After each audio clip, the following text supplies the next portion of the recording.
ដំបូងសូមគោរពជំរាបសួរដល់អ្នកទាំងអស់គ្នាវិលមកជួបគ្នាសាជាថ្មីខ្ញុំបានឃើញវីដេអូមួយដែលបង្ហាញអំពីកប៉ាល់ដឹកជញ្ជូនសភាវុធមកប្រទេសកម្ពុជាកាលពីឆ្នាំមុនក្នុងអំឡុងពេលសមយុទ្ធនាមាសជាហេតុធ្វើខ្ញុំចាប់អារម្មណ៍ពីសមត្ថភាពរបស់វាហើយនេះខ្ញុំនឹងលើកយកពីសមត្ថភាពមួយចំនួនរបស់វាយកមកបង្ហាញអ្នកទាំងអស់គ្នាបានតាមដានទស្សនា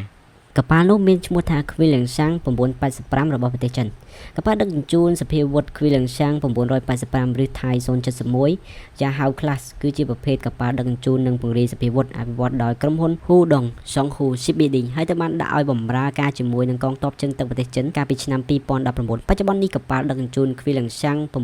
985 គឺជាកប៉ាល់ទី8ក្នុងចំណោមកប៉ាល់ដឹកជញ្ជូនសភាវុធ9គ្រឿងនៃអំបូរ Yuhao Class ក្នុងនោះមានមួយគ្រឿងជារបស់ប្រទេសជិតខាងយើងគឺប្រទេសថៃ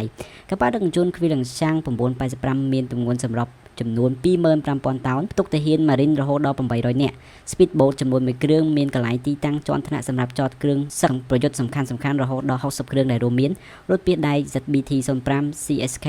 181និងរថក្រោះធុនសា ZTD-05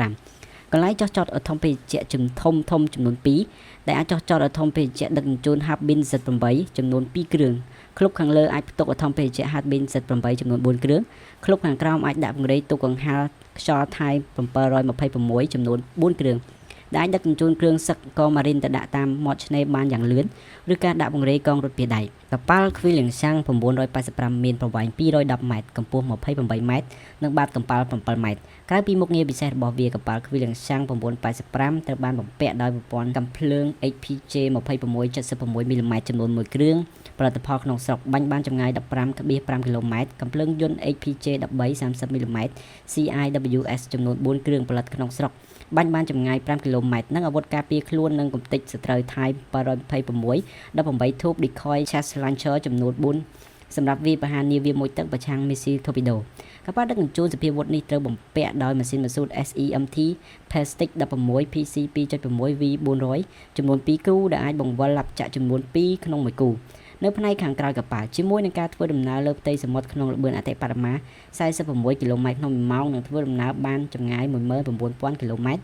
ជាមួយនឹងល្បឿន33គីឡូម៉ែត្រក្នុង1ម៉ោងនៅក្នុងនោះដែរកប៉ាល់ដឹកជញ្ជូន Qianxiang 985 មានបំពាក់នៅប្រព័ន្ធរ៉ាដាដ៏ទំនើប Thai 364 Air Search Radar G-band សម្រាប់កំណត់គោលដៅលើផ្ទៃមេឃរយៈកម្ពស់ខ្ពស់ប្រព័ន្ធរ៉ាដា Thai 344 Fire Control Radar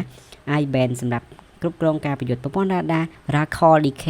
RM1990 Navigation I-band សម្រាប់កំណត់ទីតាំង Electro Optical Camera សម្រាប់ចាប់យករូបភាពទាំងថ្ងៃនិងទាំងយប់ជាដើមជាចុងបញ្ចប់សូមអរគុណដល់អ្នកទាំងអស់គ្នាដែលបានតាមដានស្ដាប់យ៉ាងយកចិត្តទុកដាក់